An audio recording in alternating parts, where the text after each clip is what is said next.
हिंदू धर्म में शरद पूर्णिमा का विशेष महत्व है। ऐसी मान्यता है कि शरद पूर्णिमा का व्रत करने से सभी मनोकामनाएं पूरी होती हैं। शरद पूर्णिमा को कोजागरी पूर्णिमा के नाम से भी जाना जाता है।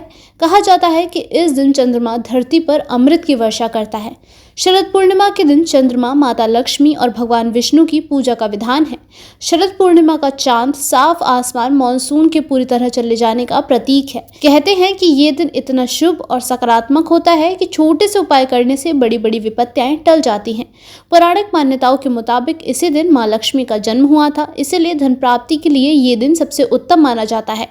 इस दिन प्रेम अवतार भगवान श्री कृष्ण, धन की देवी मां लक्ष्मी और 16 कलाओं वाले चंद्रमा की उपासना से अलग अलग वरदान प्राप्त किए जाते हैं। शरद पूर्णिमा पर चंद्रमा पृथ्वी के सबसे करीब होता है। इस दिन चांदनी सबसे चमकीली होती है। इस दिन चांद की चांदनी से अमृत बरसने की मान्यता होने की वजह से भक्त खीर तैयार करते हैं और इसे चंद्रमा की रोशनी में रख देते हैं ताकि चंद्रमा की दिव्य किरणें को इकट्ठा किया जा सके।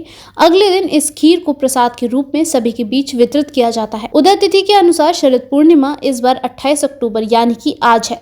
शरद पूर्णिमा इस बार 28 अक्टूबर सुबह 4:17 पर शुरू हो चुकी है और तिथि का समापन 29 अक्टूबर यानी कल दोपहर 1:53 पर होगा। इस दिन गजकेसरी योग, बुधादित्य योग, शश योग और सिद्धि योग का निर्माण होने जा रहा है, जिसके कारण ये शरद पूर्णिमा बेहद खास मानी जा रही है।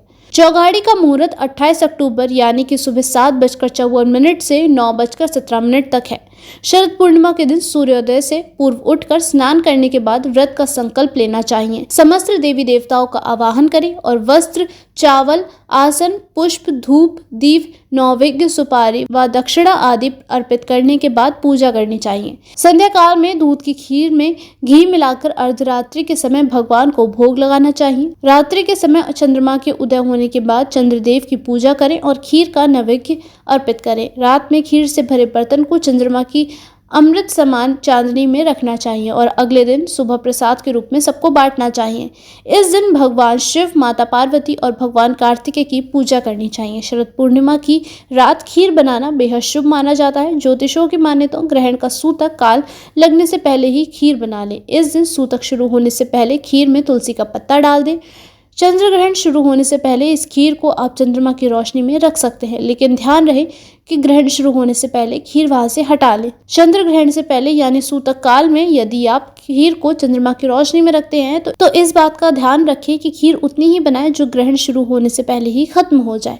इस दिन पूर्ण रूप से जल और फल ग्रहण करके उपवास रखने का प्रयास करें। उपवास रखें या ना रखें, लेकिन इस दिन सात्विक आहार का ग्रहण जरूर करें। शरीर को शुद्ध और खाली रखने में आप ज्यादा बेहतर तरीके से अमृत की प्राप्ति कर पाएंगे। इस दिन काले रंग का प्रयोग ना करें। चमकदार सफेद रंग के वस्त्र धारण करें और ज्यादा अच्छा होगा। सफेद रंग के वस्त्र धारण करें तो ज्यादा अच्छा होगा। शरद पूर्णिमा के दिन व्रत करना फलदायी सिद्ध होता है। ऐसी मान्यता है कि भगवान श्री कृष्ण चंद्रमा की सभी 16 कलाओं से युक्त थे। माना जाता है कि इस पूर्णिमा के दिन चंद्रमा से निकलने वाली किरणें चमत्कारिक गुणों से परिपूर्ण होती हैं। नवविवाहित महिलाओं द्वारा किए गए पूर्णिमा व्रत की शुरुआत शरद पूर्णिमा के त्योहार से होती है, तो ये शुभ माना जाता है। इस दिन धन की देवी माता लक्ष्मी की पूजा भी की जाती है। मान्यताओं के अनुसार शरद पूर्णिमा का व्रत रखने के बाद पूर्ण रात्रि देवी लक्ष्मी की पूजा करने से व्यक्ति के जीवन में धन समस्याओं का अंत होता है और धन तथा वैभव की प्राप्ति होती है।